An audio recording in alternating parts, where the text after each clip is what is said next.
Neither economy, the US nor China, is in terrific shape. In the case of the US, if the export ban goes into place, then in maybe everybody's speculating in 6 to 12 months, US industries would be shutting down that rely on Chinese rare earths. If Trump retaliates with his 100% tariff, that it would push up inflation in the US because the US still imports so much. It would send the US into both an inflation and a stagnation phase, known as stagflation, which is the worst of both phases of growth and of decline. And for the Chinese economy, as you say, Chinese economy isn't in great shape. Growth is limping along. Youth unemployment is extremely high to the point where they had to change the formula to try and pretend it wasn't as bad as it really is. And the real estate sector is still in a deep hole with no sign of recovery. So Xi Jinping, in announcing his rare earths and Trump in announcing his 100% tariff, if they're prepared to have their bluff called, they're betting their entire economic growth outlook on this negotiation. Remember when Donald Trump began a tariff war with the world? We thought that was yesterday's news, but then over the weekend, the American president and Chinese President Xi Jinping made announcements that could, if they follow through with them, lead to what our international editor calls mutually assured economic destruction. Today, Peter Hartcher on China's cartel-like squeeze on the supply of rare earths, the minerals that every country is beholden to for its defense and technology, and whether Prime Minister Anthony Albanese might emerge as a key dealmaker in this space when he meets with Trump in Washington next week. Hey, Peter. Samantha, welcome back. Thank you so much. I had a great holiday, but I'm so excited to talk to you about this. It's always chaos with you. Well, mutually assured chaos. I'm just describing the world as we find it. This Samantha, is true. I'm trying to make sense of it, which is a full-time job. It is a full-time job. So I guess let's get stuck into it. We're going to start with China's big announcement last weekend. What was it, and was it really that big a deal? The announcement was that China was imposing export controls over all of its rare earth minerals, and not just the minerals themselves, but any technology or equipment used to process them, and any transfer of them between two foreign countries trading them, if they have any element that's come from China, will also be subject to controls from Beijing. So this is extraterritoriality to try to lock down monopoly control of the entire global trade in the 17 known rare earth minerals. Okay, and how big of a deal is this? Because we have discussed, China's chokehold on rare earth minerals. So how is this any different? Because in the past, the Chinese export controls and sometimes bans, they've used their near monopoly over rare earths, for example, to coerce Japan 15 years ago. But on those occasions, it was more selective. It was incomplete. So, for example, until this announcement, in April, the Chinese government had announced export controls on 7 of the 17 rare earth minerals. So it's partial. But it should have been a pretty clear warning that more was to come as this trade war escalates with the US. And what happened last week is that China said, well, 7, to hell with that. We're going to hit all 17. And not only that, if anything containing even 0.1%, so traces of our rare earths, is in any of your products that anybody around the world is producing, and let's remember, rare earths are essential in almost everything in the modern economy, then we are going to control that. You have to ask our permission to make it, to sell it, to trade it, and we might just say no. And specifically, they said, if you're asking for permission to receive any of this stuff for any military application, we will say no. Okay, well, let's get into this, because for those listeners who are like myself and who find the periodic table just an absolute jumble of chaos, break this down for us, because I did see one report say that the country that controls rare earths may control the earth itself. Now, this sounds like hyperbole, but is it? Is there any truth in that? Well, if you think a computer is essential to the operation of the earth, then it's true. If you like the idea of functioning radar systems, MRI scanners for medical purposes, a lot of cancer scanning, if you like the idea of mobile phones, if you like the idea of guided missiles, if you like the idea of wind turbines, then that description is true. You cannot make a modern computer without rare earths because the semiconductors, the computer chips that are essential to the functioning and processing of any computer needs rare earths.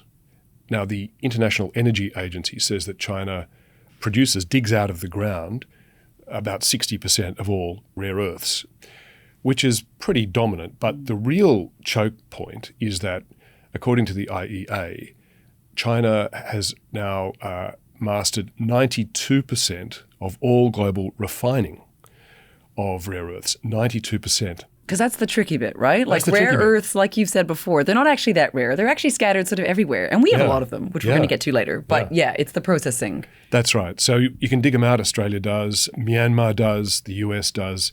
They're under the ground, but it's the processing.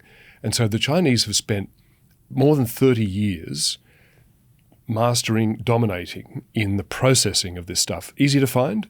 As you say, some of them are more common than gold in the Earth's crust.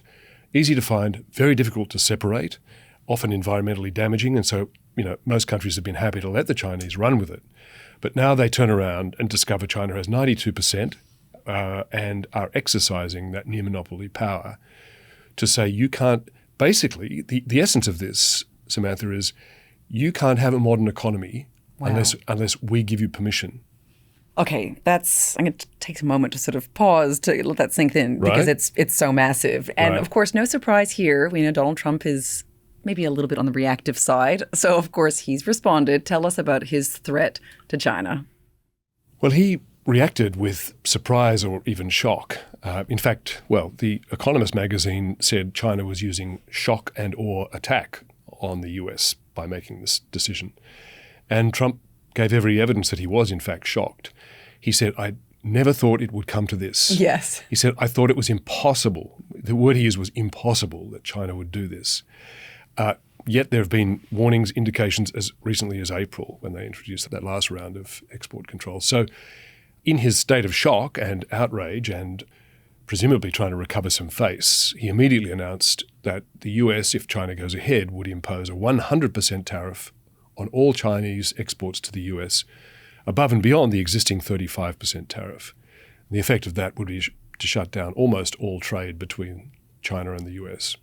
Okay, and you have said, were Trump to come good on this, because that 100% extra tariff on Chinese exports, that's not meant to come into effect until November 1st. I believe this is what he's threatened. So if he does come good on that, you've written that this would lead China and the US to mutually assured economic destruction. So what might that actually do to the global economy and then to us in Australia? Yeah.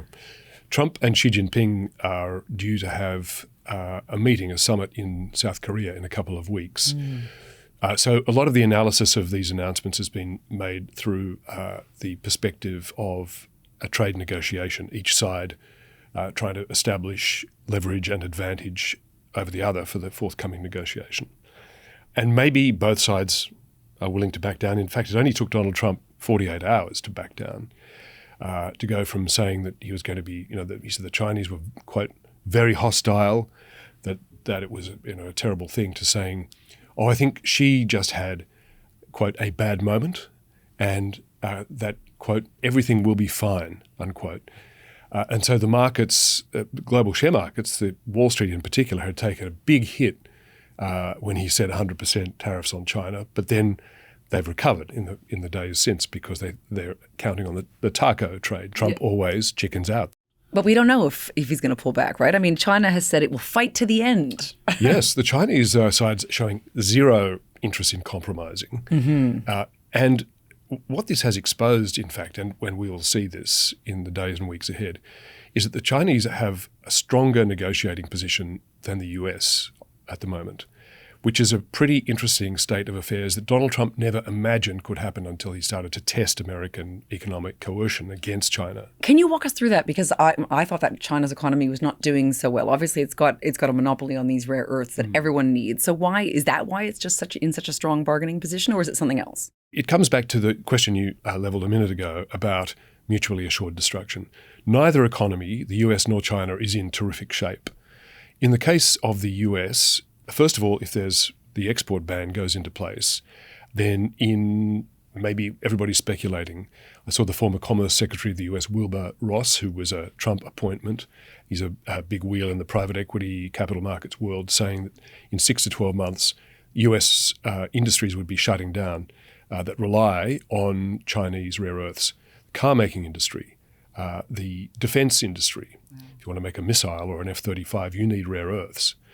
Anything to do with wind turbines, these industries would start shutting down because the existing stockpiles would run out unless the Chinese grants permission.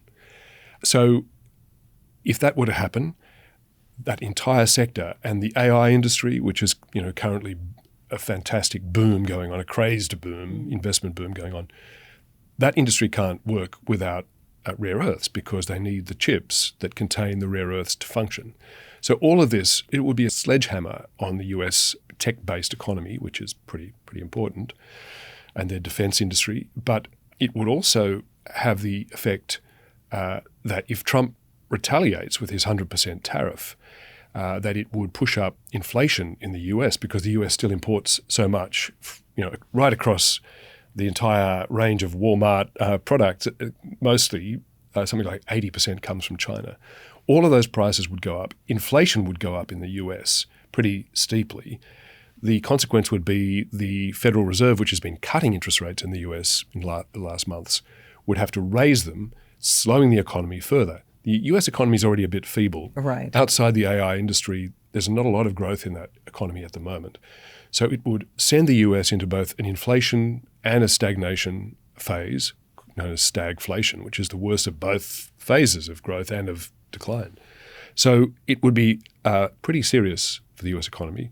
And for the Chinese economy, as you say, Chinese economy isn't in great shape. Growth is limping along. Youth unemployment is extremely high, to the point where they had to change the formula to try and pretend it wasn't as bad as it really is.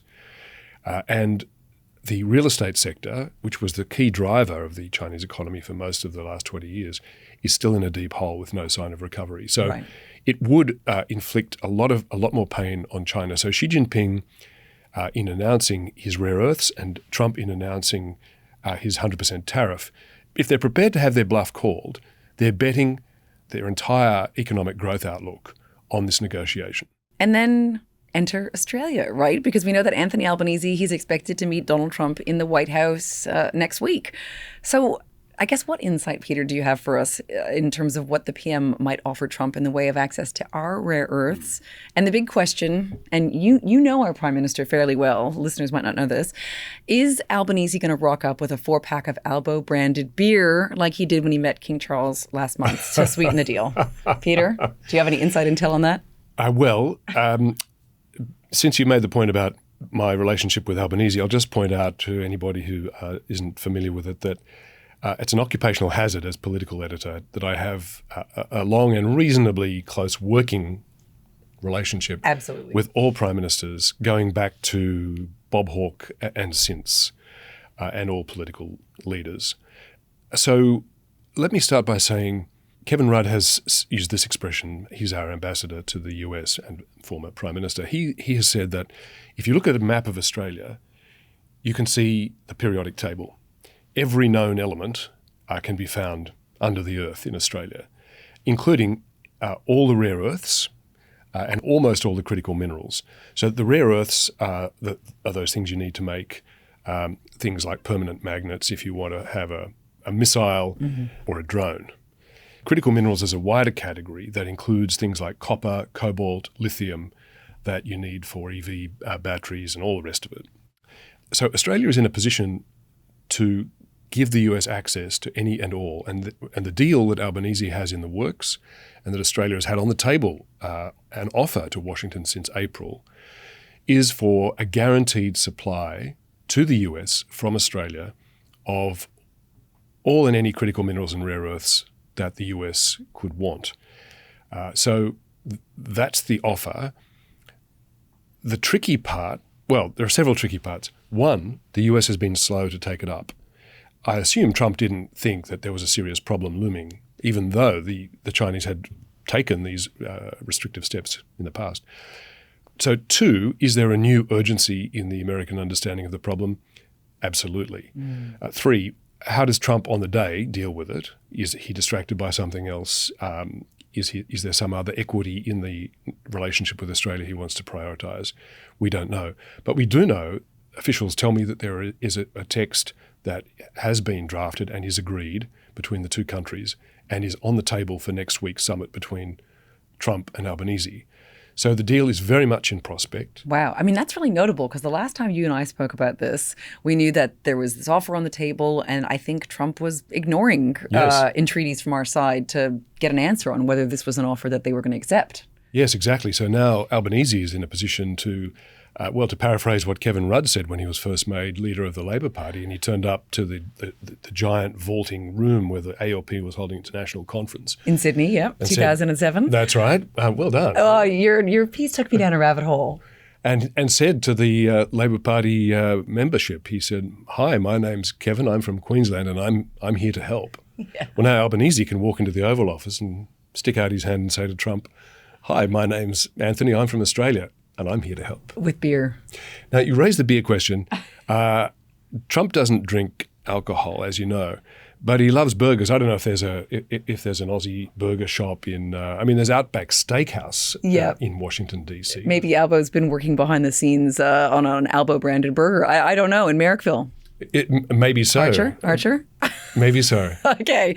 Well, just one follow-up question on that. I mean, critical minerals, I think they're available under the earth all around the world, though, right? So is something special happening in Australia under the ground as to why Albanese would be in a strong position? Well, there is a very strong concentration of these things in a handful of countries.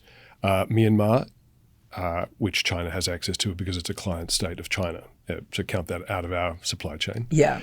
The US, Canada, Australia. Australia is one of the top. We don't know because it hasn't all been surveyed and explored, but on what is known and the prospects, is one of the top suppliers of all and any. If you look at Geoscience Australia, the government agency has a page on its website setting out Australia's critical minerals holdings. You read down every element on that list, and it's either the prospects for Australia to supply it, high. Okay. Right? Everything. But what else is going on is that there's already movement afoot to increase. So there's plenty of it under the ground, but the processing, as we discussed, is the tricky part. So there's a movement afoot. There's only a couple of Australian companies already refining. There are a number of pilot projects underway. There's a number of new startups getting going. But it takes years to develop the processing ability. But it is underway. The federal government has got 3 initiatives already in place to encourage, support and sponsor the critical minerals and rare earth sector in Australia. For example, the federal government has given a $1.25 billion grant investment to Iluka Minerals to build a refining plant, which the scale of it and nature of it would be a very important supplier of something up to half of all the West's anticipated requirements in rare earths by 2030. So there's a fair bit going on. The government's offering a tax offset in Australia to critical minerals companies. Albanese's announced a critical minerals reserve, which the federal government is developing in coordination with the private sector. So all of that's going on. Plus, the Pentagon has been investing in some Australian rare earths and critical minerals companies. There's a lot of detailed work going on. And this week, after this announcement from China, by the way, the rare earths companies that are listed on the Australian stock market have absolutely soared in price. They started in about April with that first round from China of export controls, and now with this latest one, half dozen or so of those companies, their share prices have increased by between 200% and 700% this year. So it gives you an idea of the new impetus and excitement about trying to get the stuff out of the ground, refine it, and make money out of it. Okay, well, this leads me to my last question, Peter, because I'm wondering whether Australia, can it actually become a global player in this space? Because you referred to it before, but China started to its plan to dominate this space decades ago. I think it was 1992 when it really was kicking off. It's been rigorous and disciplined to achieve its goal. I believe it uses all kinds of market tools to keep their prices down so that, foreign markets can't compete. It uses propaganda to sort of besmirch the operations that global players have in this space. So can we even possibly really compete? Yes, but you can't rely on the laissez-faire free market principle to get it done. I think it was 1987 when Deng Xiaoping, who was the paramount leader of China and the man who was the father of the Chinese economic boom, he used the line, Saudi Arabia has oil, China has rare earths. And the entire that aphorism was the basis for the entire strategy since then. That's decades, obviously. And the strategy was, we'll not only develop the mines and buy the mines elsewhere, they've bought mines in Africa and Asia and elsewhere, but we will concentrate on the processing, and we will make sure to keep the prices, the market prices of these products so low that it will drive competing producers out of business. And that's exactly what's happened. So to make this work, Australia, the US, any country that wants to develop its own sources is going to have to deal with that fact by subsidizing these products at least as much as the Chinese government does. So that's why in the negotiations over this strategic reserve, where the government would buy from the private sector, there's talk of a floor price, the minimum price that the government would offer as like a guarantee to those companies building mines and processing facilities, that the government would guarantee that they would get a minimum price to make it profitable. So as long as governments are prepared to intervene like that in a decisive and committed way, then Australia absolutely is on track to become one of the world's superpowers in this area. Gosh, there we go. Australia, a superpower. Yeah, but look, all of our potential in this area has remained potential for decades. Like much of Australia's national potential, it remains exactly that. Okay, well, it's fascinating. So thank you so much, Peter, for your time. Always a pleasure, Samantha.